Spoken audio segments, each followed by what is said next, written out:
Хэрэглэгчийн эрх. Шинэ хэрэглэгчийн нэр болон нууц үгийг үүсгэж харилцагч дээр тухайн эрх үүсгэж байгаа хүнийг сонгоно. Үүсгэсэн хэрэглэгчийн эрхийн түвшинг тохируулж өгнө. Үүсгэсэн хэрэглэгчийн эрхийг наривчилж тохируулах бол нэмэлтээр дарж тохируулна.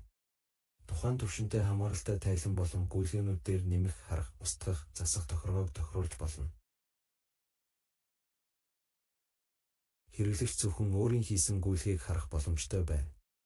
Хэрэв бусад хэрэглэгчийн хийсэн гүйлгийг харах бол User Permission хэсэгт харах хэрэглэгчүүдийг сонгож өгнө. Нэмэлт тохиргоонд хийсэн тохиргоог ашиглах бол нэмэлт тохиргоог ашиглах гэсэн сонголтыг сонгож хадгалах таарна. Хэрэглэгчийн эрхийг гүйлгээнээс гадна дансаар тохируулж өгөх боломжтой. Хэрэглэгчийн дансны тохиргоог хийхдээ тохируулгууд хэрэглэгчийн данс руу орж, тохиргоо хийх хэрэглэгчээ сонгож дансыг оруулж өгнө. Бараа материалын данс тохируулж байгаа тохиолдолд дансны төрлийг хөрөнгийн данс болгож өөрчилнө.